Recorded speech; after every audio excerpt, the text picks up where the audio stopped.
Bismillahirrahmanirrahim. Assalamualaikum warahmatullahi wabarakatuh. Alhamdulillah, segala puji bagi Allah yang Maha Pengasih dan Maha Penyayang. Puji beserta syukur marilah kita panjatkan kepada Allah Subhanahu wa Ta'ala yang telah memberikan kita beribu-ribu nikmat kesehatan, kesempatan, dan keselamatan. Tidak lupa selawat dan salam tercurahkan kepada Nabi Muhammad SAW, keluarganya, beserta sahabatnya. Semoga kita semua mendapatkan syafaatnya dan mendapat petunjuk di hari kiamat nanti. Amin, amin ya rabbal alamin. Baiklah, saya tidak akan memanjangkan kata-kata mukaddimah. Langsung saja saya beri judul topik ceramah saya kali ini, yakni tentang tujuan pendidikan dalam Al-Quran. Allah Subhanahu wa Ta'ala menurunkan Al-Quran kepada manusia dengan sebuah tujuan mendidik dan mengarahkan manusia agar berhasil menjalankan fungsi utama keberadaan mereka di muka bumi ini. Sebagai khalifah Allah dan hambanya, seluruh potensi kecerdasan yang Allah karuniakan untuk membangun peradaban kelak harus dipertanggungjawabkan. Dan Al-Quran merupakan jawaban atas seluruh permasalahan itu. Dengan demikian, tujuan pendidikan yang paling mendasar adalah terciptanya perubahan yang diharapkan dalam seluruh perubahan pada dunia kehidupan manusia. Dan Allah menginginkan seluruh perubahan itu terjadi di bawah naungan Al-Quran, di bawah inspirasinya, sehingga perubahan itu tercipta ke arah yang lebih baik, sebagaimana sifat Al-Quran itu sendiri.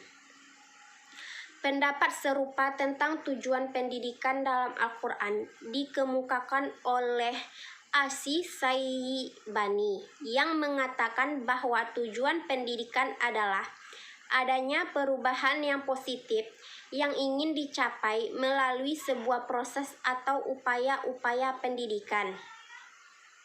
Baik perubahan itu terjadi pada aspek tingkah laku dan lingkungan luas di mana pribadi itu hidup. Atas dasar inilah Al-Quran tidak memandang bahwa pencarian pengetahuan adalah demi pengetahuan itu sendiri tanpa merujuk kepada idealisme spiritual yang harus diraihnya, yaitu kemaslahatan di dunia dan kebahagiaan di akhirat. Atau dengan kata lain, sukses sebagai khalifah dan sukses sebagai seorang hamba yang mengabdi Allah. Ada 3 tujuan pendidikan yang dilihat dari aspek yang dimiliki seorang manusia. Yang pertama, tujuan jasmania. Tujuan jasmania dalam konteks ini dikaitkan dengan fungsi manusia sebagai khalifah fi al-ard dan tugasnya sebagai abdul. Dalam melaksanakan fungsi dan tugasnya ini, manusia senantiasa dituntut untuk melakukan interaksi secara aktif dengan lingkungan di mana ia berada. Agar tugasnya terlaksana dengan baik, manusia harus memiliki jasmani yang sehat dan kuat. Tanpa ditunjang bentuk jasmani yang sempurna, manusia akan sulit untuk melaksanakan fungsinya sebagai khalifah dan optimal. Dalam hal ini, Allah memberikan indikasi tentang keutamaan manusia untuk memiliki jasmani yang tangguh lewat perumpamaan sosok jalur yang gagah perkasa menjadi seorang raja. Yang kedua, tujuan rohania. Roh merupakan amanah Allah yang diberikan kepada manusia selanjutnya. Tugas manusia untuk memelihara dan mengembangkan roh melalui pendidikan rohania.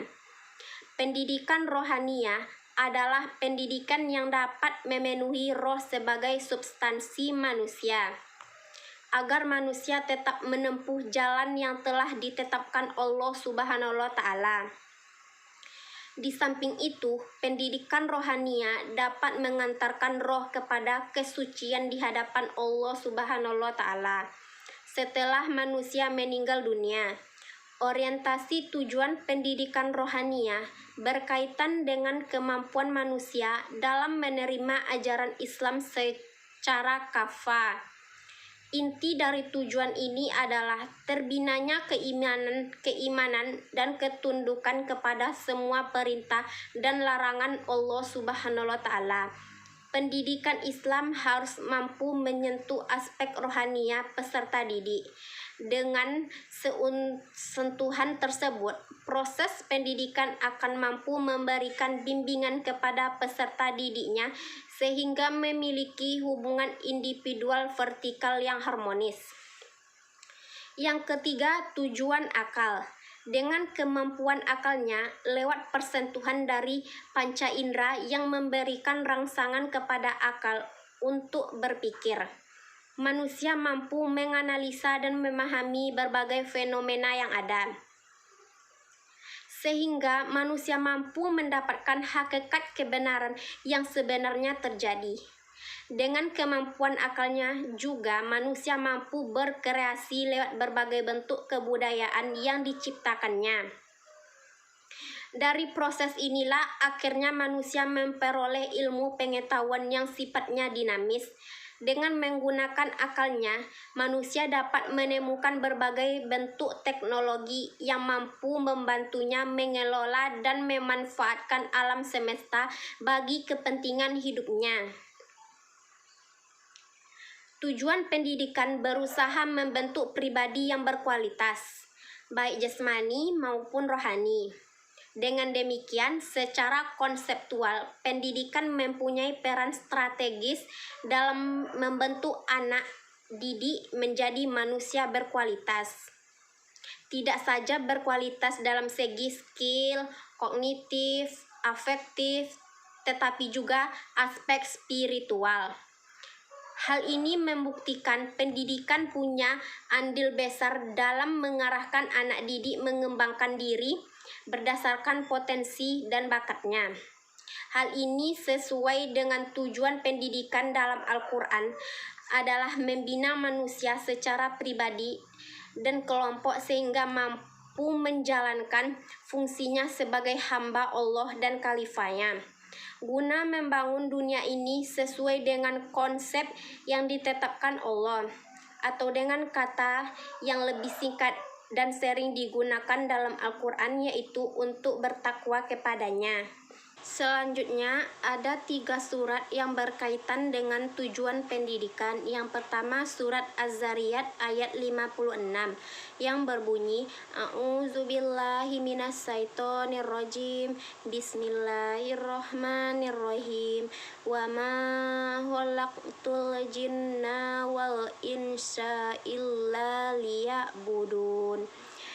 Yang artinya, dan aku tidak menciptakan jin dan manusia melainkan agar mereka beribadah kepadaku. Banyak para ahli pendidikan Islam memberikan penafsiran untuk mengambil pemahaman yang jelas dari surat Al-Zariyat ayat 56 tersebut. Di antaranya Jalal Abdul Fattah mengemukakan bahwa pengabdian manusia sebagai hamba dilihat sebagai ibadah secara luas. Menurut beliau, orang mengira ibadah itu terbatas pada menunaikan sholat, saum pada bulan Ramadan, mengeluarkan zakat, ibadah haji, dan mengucapkan syahadat. Di luar itu bukan ibadah sebenarnya. Ibadah itu mencakup semua amal, pikiran, dan perasaan yang dihadapkan atau disandarkan kepada Allah Subhanahu wa Ta'ala. Berdasarkan tafsir Al-Marigi, dijelaskan bahwa dalam ayat ini Allah menjelaskan tentang penciptaan manusia.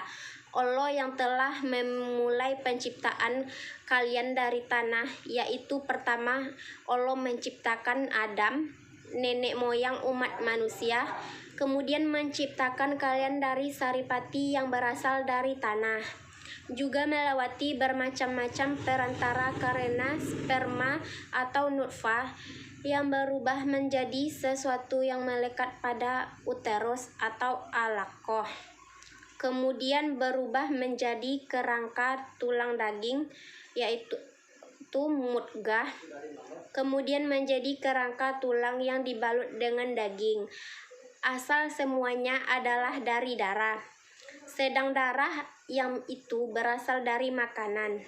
Makanan itu kadang terdiri dari tumbuhan yang hidup di atas tanah, kadang terdiri dari daging yang berasal dari tumbuhan setelah melewati satu tahapan atau lebih. Yang kedua, surat Ali Imran ayat 110 yang berbunyi, A'udzubillahi minasyaitonirrajim, Bismillahirrohmanirrohim. Kuntum khaira ummatin uhrijat linnasi ta'muruna bil ma'rufi wa tanhauna 'anil munkari wa tu'minuna billah. Walau amanah ahlul kitabi lakana khairal lahum minhum mu'minuna wa aksaruhumul fasikun. Yang artinya, kamu adalah umat yang terbaik yang dilahirkan untuk manusia, menyuruh kepada yang ma'ruf dan mencegah dari yang munkar, dan beriman kepada Allah sekiranya ahli kitab beriman. Tentulah itu lebih baik bagi mereka. Di antara mereka ada yang beriman, dan kebanyakan mereka adalah orang-orang yang fasik. Setelah Allah menjelaskan kewajiban berdakwah bagi umat Islam dan menjaga persatuan dan kesatuan, maka dalam ayat ini dijelaskan bahwa kewajiban tersebut dikarenakan kamu, umat Islam, adalah umat terbaik dan paling utama di sisi Allah yang dilahirkan, yaitu ditampakkan untuk seluruh umat manusia hingga akhir zaman. Karena kamu menyuruh berbuat yang makruf dan mencegah dari yang mungkar, dan beriman kepada Allah dengan iman yang benar, sehingga kalian menjalankan perintahnya dan menjauhi larangannya, serta beriman kepada Rasul-Rasulnya. Itulah 3 faktor yang menjadi sebab utama umat Islam mendapat julukan umat terbaik. Sekiranya ahli kitab beriman sebagaimana umat Islam beriman, menyuruh yang makruf dan mencegah yang munkar, serta tidak bercerai-berai dan berselisih tentang kebenaran ajaran agama Allah, tentulah itu lebih baik bagi mereka. Kenyataannya di antara mereka ada yang beriman sebagaimana imannya umat Islam, sehingga sebagian kecil dari mereka ini pantas mendapat julukan sebaik-baik umat. Namun kebanyakan mereka adalah orang-orang fasik, tidak mau mengikuti petunjuk dan tidak taat kepada Allah beserta mengingkari syariatnya. Yang ketiga, surat Al-Maidah ayat 15 dan 16 yang berbunyi, A'udzubillahi minasyaitonirrajim, Bismillahirrohmanirrohim. Ya ahlal kitabi qad ja'akum rasuluna yubayyinu lakum katsiran mimma kuntum tukhfuna minal kitabi wa ya'fu an katsir. Qad ja'akum minallahi nurun wa kitabum mubin. Yahdi bihillahu manittaba'a ridwanahu subulus salami wa yukhrijuhum minadz zulumati ilal nuri biizni wa yahdihim ila siratim mustaqim. Yang artinya, hai ahli kitab, sesungguhnya telah datang kepadamu Rasul kami, menjelaskan kepadamu banyak dari isi Alkitab yang kamu sembunyikan, dan banyak pula yang dibiarkannya. Sesungguhnya telah datang kepadamu cahaya dari Allah dan kitab yang menerangkan. Arti ayat yang ke-15. Arti ayat ke-16 yang berarti dengan kitab itulah Allah menunjukkan orang-orang yang mengikuti keridhoannya di jalan keselamatan.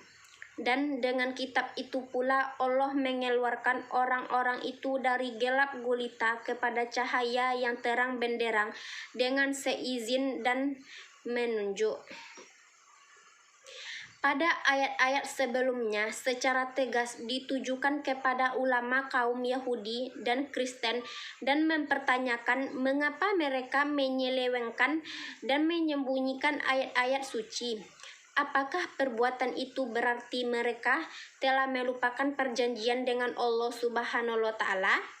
Sementara ayat ini sekalipun masih ditujukan kepada mereka, tapi lebih menekankan bahwa bila mereka mengenal ayat-ayat Allah, maka hendaknya mereka juga beriman kepada Rasulullah Shallallahu Alaihi Wasallam yang menjadi utusannya. Karena beliau merupakan cahaya dan penerang, sedangkan kitab suci yang dibawanya merupakan petunjuk kepada kebenaran. Isinya merupakan hakikat yang sama dengan isi kitab samawi terdahulu yang mereka sembunyikan dan tidak ingin diketahui oleh masyarakat luas. Ayat sebelumnya menyebut Al-Quran sebagai kitab pencerah, sementara ayat ini mengatakan bahwa penerimaan hidayah memiliki syarat-syarat. Salah satu syarat terpentingnya cenderung kepada kebenaran dan senantiasa menginginkannya. Barang siapa yang menerima petunjuk Al-Quran, maka orang tersebut tidak akan mengejar harta, kedudukan, dan keinginan hawa nafsu. Ia senantiasa hanya mengikuti kebenaran dan mencari keridhaan Allah Subhanahu wa Ta'ala.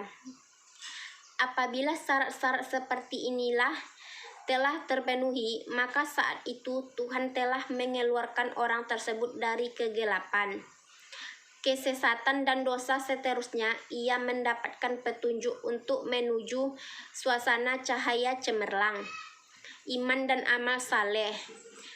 Sudah barang tentu petunjuk ini akan menghantarkan manusia ke dalam suasana yang aman dan tentram, sehat jiwa raga bahkan keluarganya, dan akan menjadi pengingat baginya terhadap segala bentuk bahaya dan malapetaka. Sedang pada hari kiamat ia juga akan menjadi pembimbing manusia kepada keselamatan dan masuk ke dalam surga Allah yang penuh dengan ketentraman. Demikianlah ceramah agama yang dapat saya sampaikan pada kesempatan kali ini. Semoga dapat bermanfaat bagi kita semua dan dapat kita aplikasikan dalam kehidupan sehari-hari. Lebih dan kurangnya mohon dimaafkan. Yang benar datangnya dari Allah dan yang salah datangnya dari diri saya sendiri. Lebih dan kurang saya mohon maaf. Wabillahi taufik wa hidayah. Wassalamualaikum warahmatullahi wabarakatuh.